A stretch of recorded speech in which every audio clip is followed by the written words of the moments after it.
Dr. Erin, I am so beyond excited to have you here today. It is such a privilege. You have made such a difference to not only my personal life, but my career in launching and creating your coaching programs and your Doctor of Divinity programs. And I just think you're such a joy and a gift to the world. So thank you for being here and Mm. sharing your wisdom.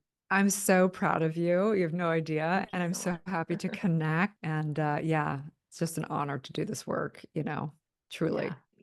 Yeah, and your commitment to it and your depth into the space is so admirable. And I'm so, so excited that listeners get to hear some of that today and that we can dive into some of the topics that I know come up, especially with my clients around trauma and stories and programming and the subconscious mind that can be a little hard to ground and understand without doing a deep dive. And so going to kind of condense all of that into one session here today to get people started with that deeper understanding so they can actually make some tangible changes now in their lives. So Yeah. thank you for being here. Hopefully, whether someone's listening and they're dealing with relationship issues or health issues or money, career, or purpose and calling, hopefully we can keep it kind of basic because I tend to get way too advanced and I want to keep it really not dumb it Yeah. down because I don't think anything's dumb, but really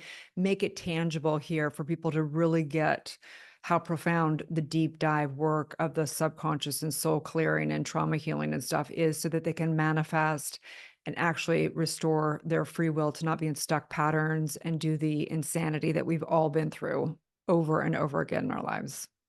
Yeah, yeah, and I'm interested in some of these particular concepts that are kind of becoming more mainstream, right? And that's the whole point of this podcast is we are in this collective awakening, if you will, which I know you have talked about several times, and people are becoming more and more interested and more aware. And there's this conundrum where you start to become more aware and you start to wake up and then you're like, well, what do I do next? Or how do I integrate this information? Or there's so much noise out there. And how do I really wrap my head around it? And I think Right. one of those concepts is trauma.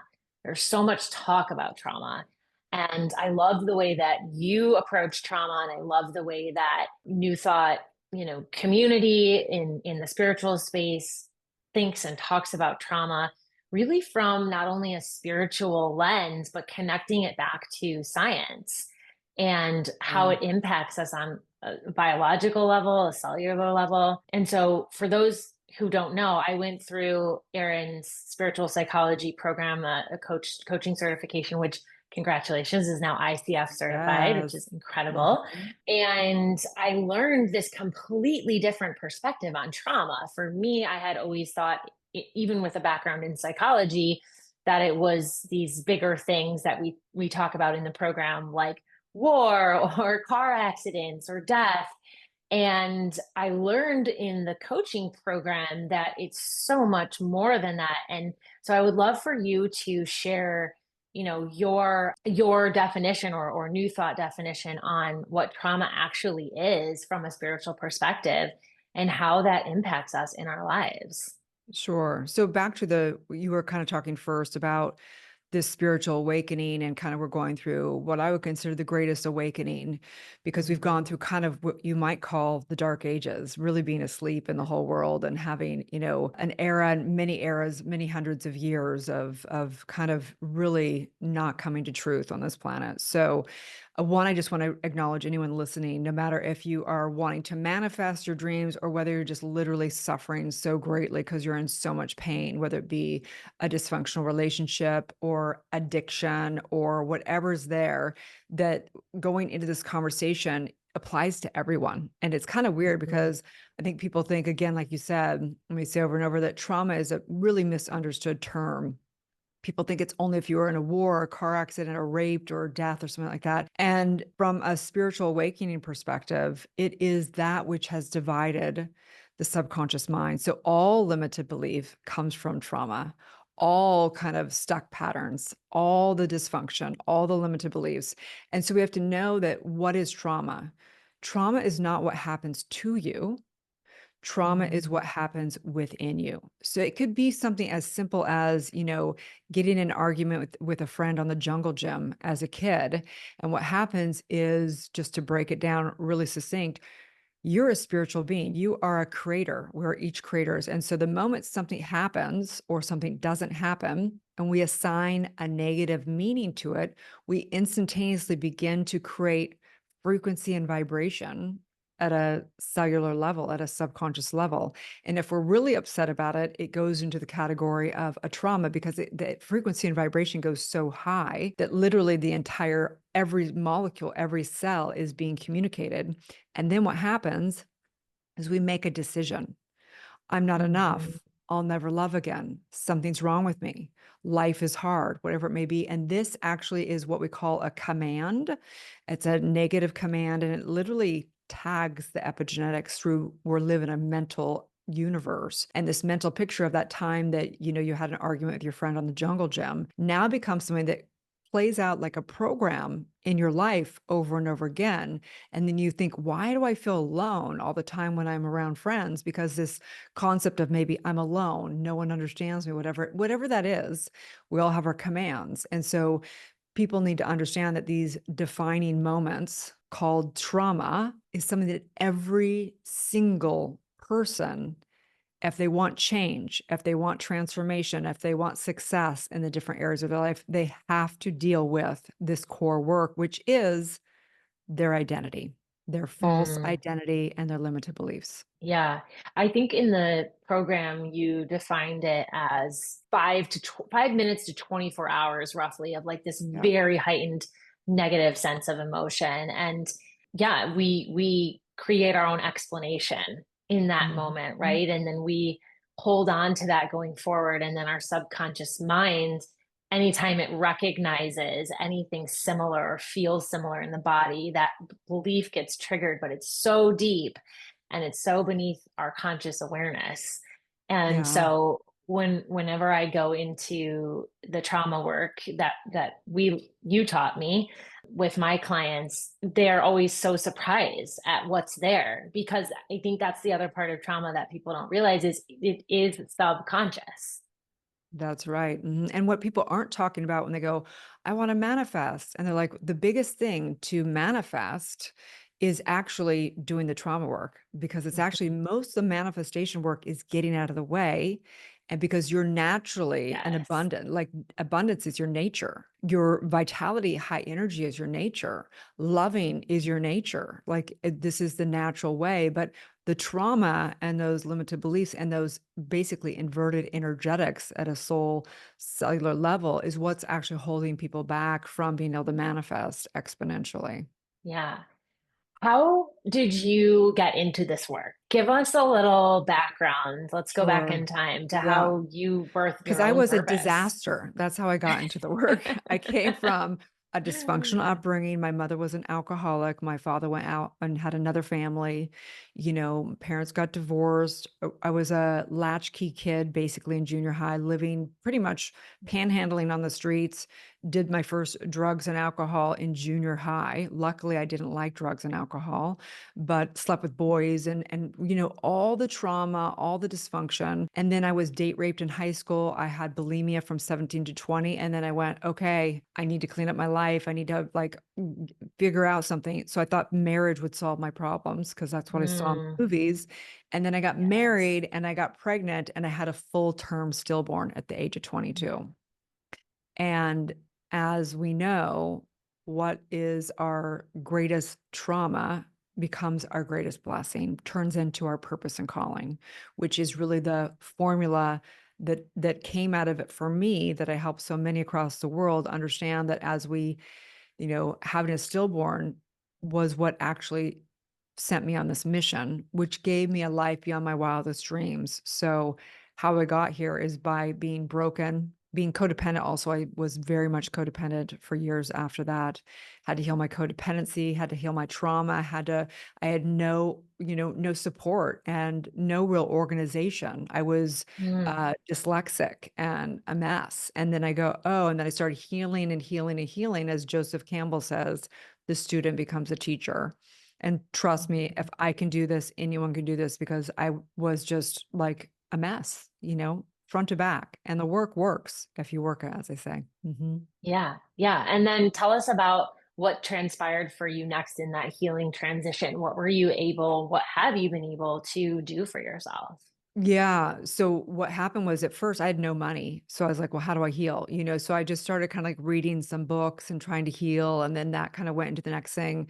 I started getting to like self-development transformation. I went through Landmark Forum in 1999. I went into shamanism. I went into self-development, not the medicine shamanism, but just energetics. And then I became a spiritual practitioner, metaphysical minister, and a doctor of divinity. So Mhm. what happened, trying to remember what you just asked, but basically was What able to, changed for you? yeah, I mean, bottom line, the biggest traumas that I had was actually around toxic relationships. Mm, And there was playing out like vicious cycles in my relationship. So for me, the biggest transformation, you could say, is what I call the only sin, which is handing your power over to the external world. So the greatest thing that I healed for myself is recognizing that I am the creator of my life. One with, you can call it whether you're mhm. whatever your belief is, or religion or non-religion, that within the depths of each molecule of my cells is source. It's a 0 point field in the quantum field way. And that I realize that that's where my creation comes. It doesn't come from out here. I can never be the effect of the world. And that's really hard for a lot of people, because they're like, Yeah. what do you mean? My ex cheated on me, or I was hurt, or whatever. And the truth is that source, the truth of who we are, can create from nothingness. So say even there's that great motivational coach who he has no legs and no arms. And he could sit there and say, I'm a victim of my circumstances. But instead, he turned it into a great mission and helped so many people across the globe. So no matter what your situation is, you can abundantly create infinitely from whatever has occurred in your life. And so for me, that's been the greatest healing, is just coming back to the truth of who I am.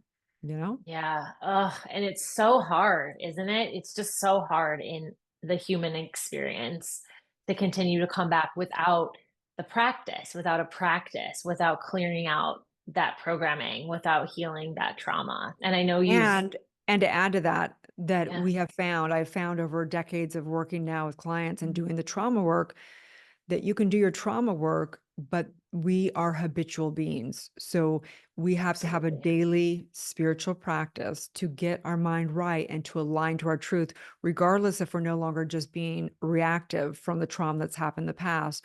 We have to create new neurological system. We have to actually regulate Mhm. our nervous system. We have to come back to truth. And that's why, having a vision for your life, having your life's purpose, your mission, and being clear and making sure you're focusing on that every day, because we're so distracted by everything right now. It's like we're being developed like the muscle of truth, the muscle of success, the muscle of everything. And it is a masterclass that's going quantum right now, especially with AI. I know. It's a whole other thing. How does somebody get started with a spiritual practice that is digestible, right?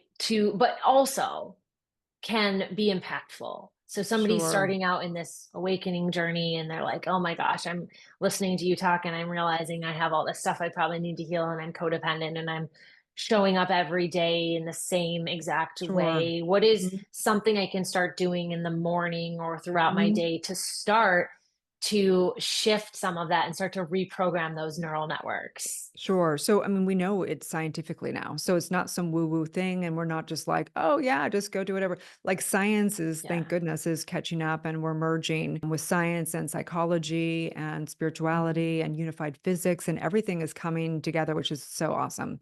So That's there's an so actual, exciting. very specific step by step plan for awakening. Yeah. And in, for my opinion, in enlightenment.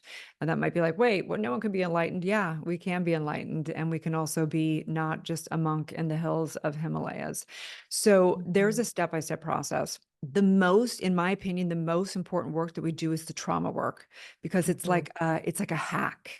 You can go meditate for 20 years and probably like really get to an enlightenment state if you did that, or you can hack it. And hacking it is through the trauma work. And the cool thing is that now science and psychology and spirituality is all saying the same thing, that trauma is the core work for everyone, because Absolutely. trauma, even from a longevity standpoint, trauma is stress in the body, and it actually kind of entangles the energetics. So as soon as you do your trauma work, all of a sudden you have more energy and you have more capability to have freedom of choice. Okay. So that's the core. The first work I would say for somebody is to do their trauma work. If they can't Mhm. afford trauma work right away, right, they can begin to at least educate themselves and having trauma informed and begin to go, oh, this makes sense. And it starts to actually kind of neutralize some of the charge around it. Okay. Trauma work, Mhm. number one, I would say for sure.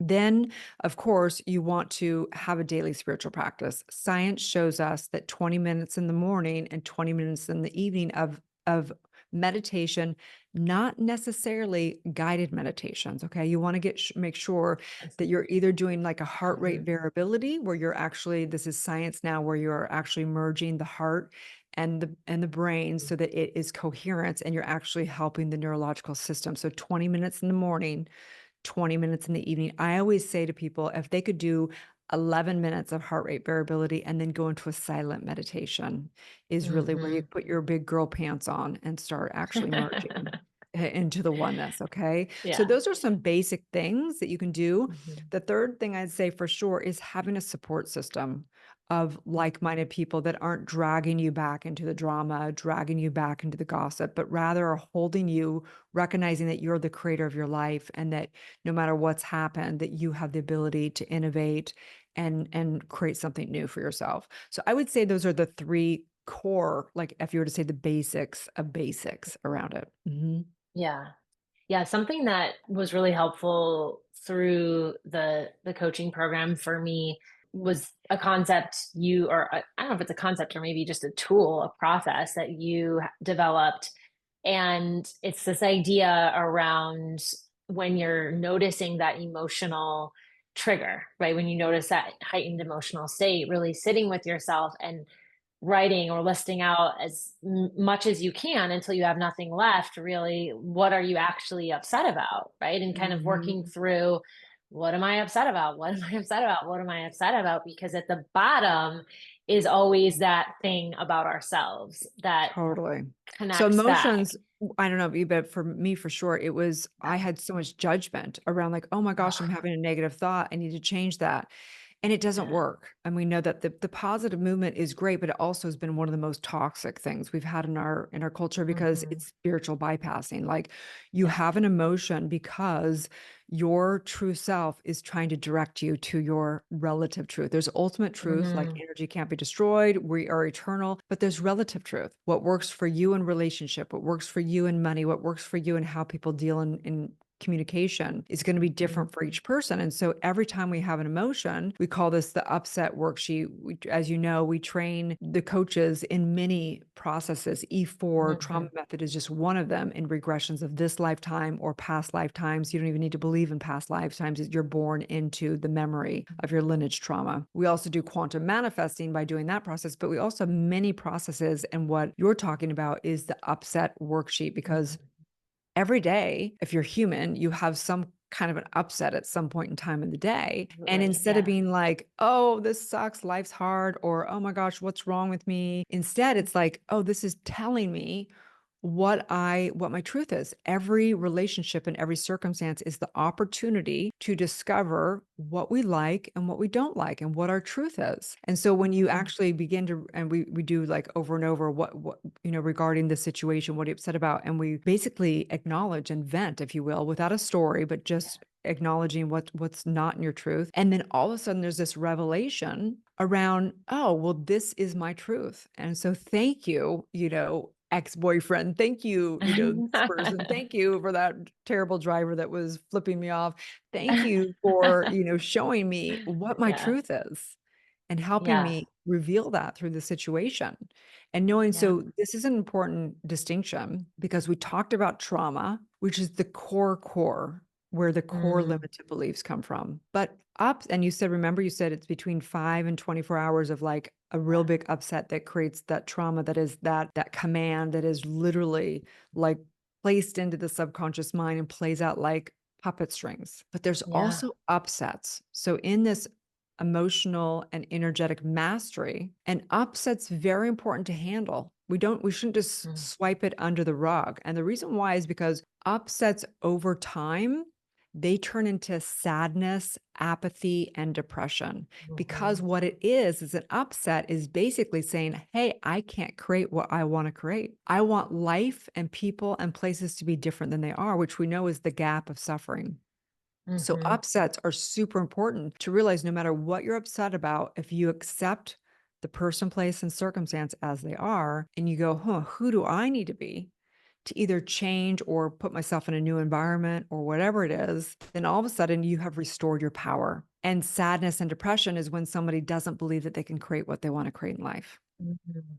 So it's Yes. imperative that we deal with these things and give ourselves tools. We're never taught this. We're taught No. geography in elementary school instead of how to So understand this backwards. vehicle that we're in and how do we actually drive Mhm. it. And knowing that we're not the vehicle, we're not this body, just like we can get out of a car, we're not this body. We're creating through this temple, right? I love Yeah. it so much. Yeah. And I think it's the connection with emotions is so critical for people to understand because the emotion is the signal, right? Is the signal that there's something there, whether it's your truth trying to come forward or something that needs to be healed or hmm something you need to just look at, right? And we walk around in this existence where we don't want to feel our feelings. Well, And we have to really take a look at how emotion, because people are like, You're the creator of the emotion," which is yeah. the identity creates the beliefs create the thoughts create the feelings create the emotions, and the emotions generally create the circumstances of your life. So how's an Mhm. emotion created? It's created by the meaning that we place on something, whether it's negative or positive. We instantaneously create a positive or negative feeling. And if we exaggerate that, then it becomes emotions. And no one's taught Absolutely. that. They think you created my emotion. That's impossible. No Yeah. one can create your emotions. You're the creator of your emotions, and no one can create your beliefs. You're the creator of your beliefs. Hmm. And Yeah. that's the brilliant of E4 method, as I'm sure you have Yeah. experienced your clients, is that when you're in the middle of a trauma process and you realize, well, I made that decision. I made that decision that created that belief that played out like rote and puppet string in my life as a theme of the character that I'm playing. You are the producer, the director, and the character of your life. And when you realize that, you're able to realize the same consciousness that created that limitation is the same consciousness that can create something new. And we all want Mm. something new. Let's face the fact. We get tired of ourselves and our Yeah. stuck pattern. Like, this biatch needs to like get me out of this cycle. Oh my gosh, my stuck patterns. I think it's a forever journey, right? Like you always have. It's being, like you said, being in that consistent practice and continuing to tend to it is so important because I mean that is the human experience, right? Is like Mhm. to wrestle with what it is to be human and continue to experience all of these things, but also to stay conscious and to be in that Mhm. consciousness. It was funny, I was talking to my mom. My mom was talking to me about trauma, which she and I don't often talk about.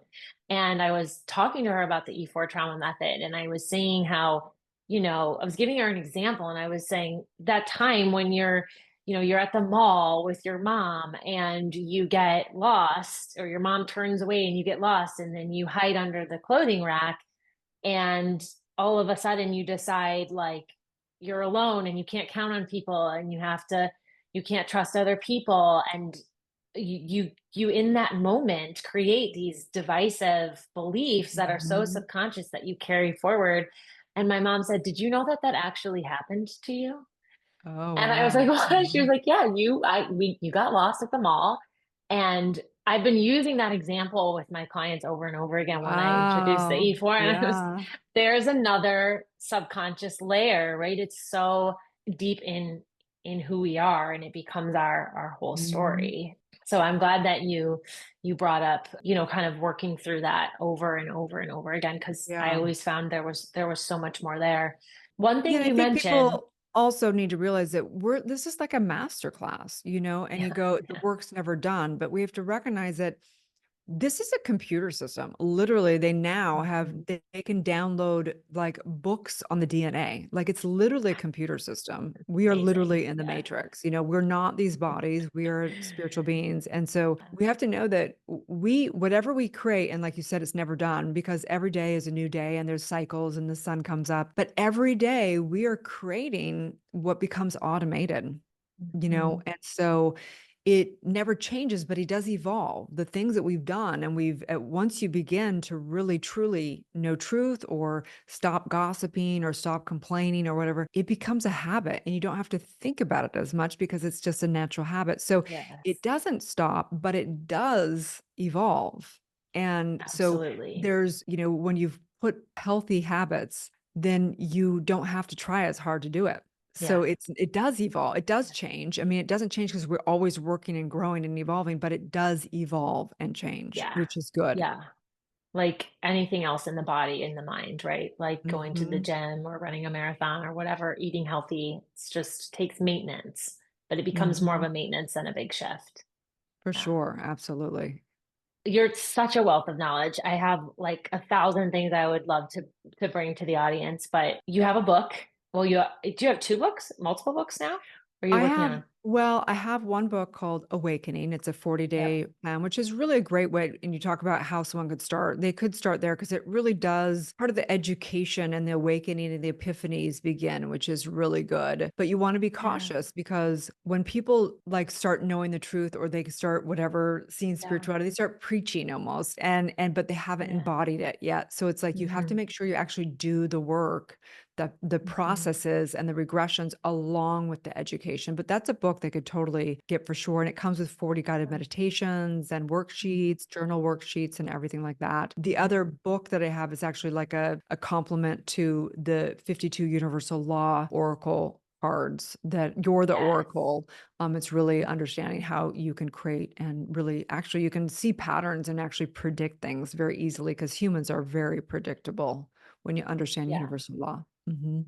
Yeah, I love universal law cards. I use them just to learn and refresh my memory, and I'll pull a card, but I also just enjoy kind of refreshing, like, oh, this is actually a thing and this is how we create. And so I will link all of those for you listeners in the show notes so you can grab a copy if that is of interest to you. What's one thing, and obviously, as we've talked about, there isn't one thing, right? Like that's the trick. There isn't one thing that somebody can do, just one off. There isn't a simple solution or a pill they can take to heal their trauma, to step into the fullest expression of their divine selves.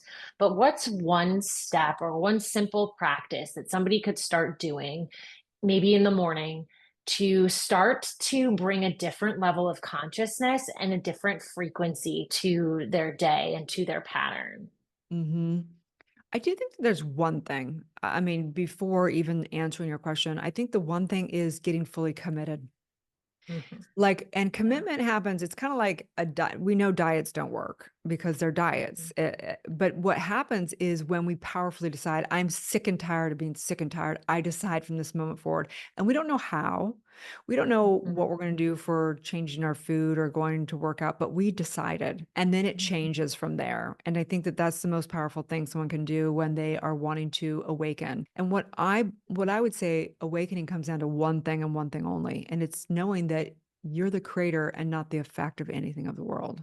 And that's a hard paradigm for people to get. But when they really get it, Mhm. they fall back into their pattern of being the victim, but they know, Yeah. right?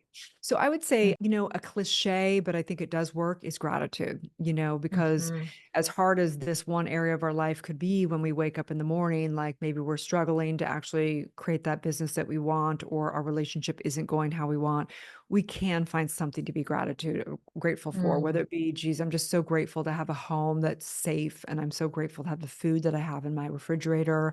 I'm so grateful to Yeah. have the amazing friends that I have. I mean, I literally, and I believe that when we want to get in flow state, gratitude's the best because I'll just start giving gratitude. And all of a sudden it's like the miracles come in, the phone starts ringing, things start Mhm. happening because when we're in resistance, we're literally resisting the flow of the universe. And the universe can't give us anything more if we're Mhm. putting brakes, right? It's like we have to be in the flow of the currency. And that's also tithing. If you want to make a difference, go into gratitude and then figure out who can I serve? Who can I give to today? Who can I help today? When we get out of Mhm. ourselves, it's actually the greatest way, we can get back into our problems. But as a quote from yesterday, I was at a funeral from a dear friend that transitioned. He died. No one can say transition anymore because they think he became a woman. um, so he died. And one of the quotes that they read, which he's just an amazing human being, he said, "Life is a mystery to be lived, not a problem to be solved." That's so good. Yeah, and so maybe instead of looking like I need to solve all these problems and it's heavy to do my trauma work and it's heavy to do all this, rather let's make it Mhm. fun and like it's Yeah. so amazing to be Mhm. like free will and Yeah. enlightened and be in the modern world and have AI and have the globe and have the universe and like let's make it fun, and Yeah. not stop labeling people and pointing the finger and like all this stuff that we need to Mhm. get over as an industry of even psychology. Like we need to Mhm. begin to know we're one, and no matter what you're experiencing, no matter what the label is, you're not that. You're a Yeah. Yeah. divine, infinite, immortal Yeah. spiritual being. Yeah. I love that. It's so relevant to my experience because that was something that, having a master's degree in psychology and kind of going down that path and taking psychology into the organizational setting, that's where I ultimately got stuck. And then when I had my own awakening, decided to go into the spiritual coaching path versus the psychology path because I started to, whether I was conscious of it or not, recognize that labels and like diagnostics, while so helpful, can also at times become your identity, that divided identity, and just Totally. reinforcing this, like, I have this problem or I am this thing. And it can just become who you are and disconnect you from all of the other parts of yourself and your power. So Yeah. I'm really glad that you talked about, awakening being reclaiming your power to create, because I Yeah. really think that's such a, we always question, what does it mean? What does that mean, awakening? And I think that's just such a perfect, all encompassing summary of what it is. It's like remembering that we have the power to create. So Mhm. thank you for sharing that. Thank you for sharing your Yeah. wisdom. Anything that you want to share with the audience on where they can find you or anything that might be helpful for them besides the resources we've already kind of touched on here today? Sure. Thanks so much. And I so love this conversation. I'm really honored. And no matter what's Yeah. whoever's listening, I just know that no matter what you're going through, no matter how hard it is, I recognize those hardest things become our greatest assets and they become our true Mhm. story. And that's actually who will end up wanting to be in your circle. And whoever, if you're going into the industry, who's going to be your client is really the people that have gone through those similar things. So they're all just blessings. Mhm. So you can find me across most all social media as Dr. Erin Fall Haskell. I do have a podcast myself, Dr. Erin. My website's drerin.tv, which is DRERIN.tv. So you can check it all Yeah. out there and get some gifts and things like that. Mhm. Awesome. Yeah. And again, we'll link all of that in the show notes. So thank Yeah. you so much for Oh, so gracing us with your good. presence. I Mhm. appreciate you. Thank you so much, sweetheart. So proud of you and so glad on the journey with you for eternity. Thank you.